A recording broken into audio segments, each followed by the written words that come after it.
Their names are Jake and Lucy. Home is Colorado Springs with the McAdam family, who adopted both of them. But now both of these dogs, family pets, are staring down a possible death sentence, accused of killing a neighborhood cat. Had your dogs ever harmed or killed an animal before? No. Had they ever been aggressive before? No. They've never bit, harmed anything. But the Pikes Peak Regional Humane Society says it has no choice. The dogs are considered dangerous under Colorado law, so the district attorney has filed criminal misdemeanor charges against Caitlin McAdam and is threatening to euthanize the dogs. This is all because someone thinks they saw McAdam's dogs kill that cat back in January. Caitlin and her husband had no idea anything was wrong until animal control showed up at their house to seize the family's dogs. She says her dogs didn't kill the cat. I thought we could just go to the Humane Society, prove that, and get them back. She could not have been more wrong. Caitlin was later told there'd have to be a probable cause hearing to determine if the county could hold her dogs. And there's more. Caitlin had just 10 days to come up with $1,200 to cover the fees for her dog's incarceration. No payment, and the dogs would be euthanized within days. The case of Jake and Lucy is hardly unique. In fact, an investigation by CNN Money, which looked at 15 different cities around the country, found thousands of active warrants against pet owners. These warrants are for infractions that include a barking dog, a dog without a license, and an animal loose in the neighborhood. And this may be about a lot more than pets. It may be about money, a lot of it. The fines and fees raise millions of dollars across the country for cash-poor towns and cities. But Caitlin is convinced some animal control officials are targeting low-income families, those who can't afford to pay. And the fact that I could be looking at jail time for something like this is just ridiculous. I feel like if I were somebody living in a gated community or something, that this wouldn't even be an issue. This wouldn't be happening. And as steep as the fines are, people like Caitlin McAdam say animal control knows they'll find a way to come up with the money to save their beloved animals. Did you have that kind of money? I found that kind of money, but no, I did not have that kind of money. I had to come up with it. At the Pikes Peak Regional Humane Society in Colorado Springs, we asked for an explanation as to why Jake and Lucy, who have never been in trouble before, are facing a death sentence. There's no mistake. People are notified to get the money within 10 days of the hearing. And what if they can't get the money?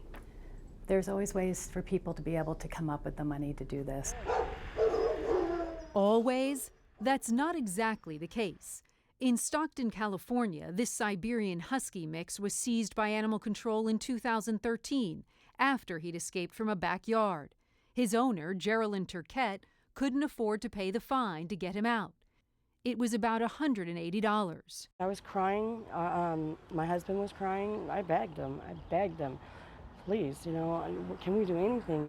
She says animal control refused to budge on the fine, even after Geraldine had told them she'd lost her job.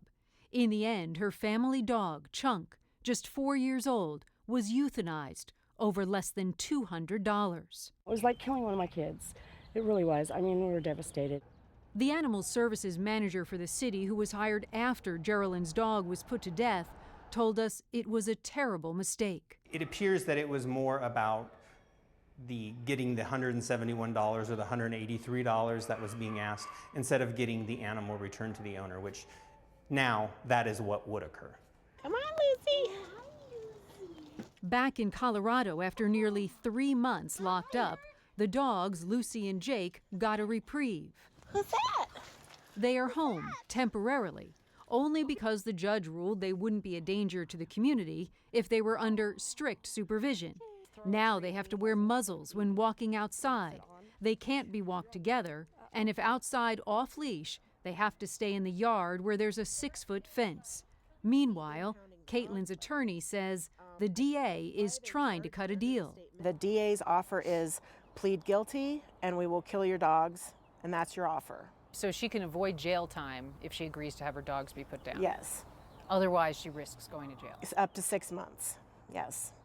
To pay the attorney's fees and fines, Caitlin's family sold one of their cars and used their tax refund to come up with the rest of the money.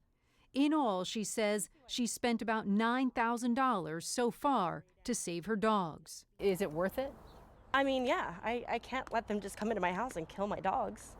What do they mean to you and your family? Well, they are our family. Sorry. They are our family. I mean, they're living animals. They have souls. They can't just come into our house and take them and kill them without even proving that they did anything.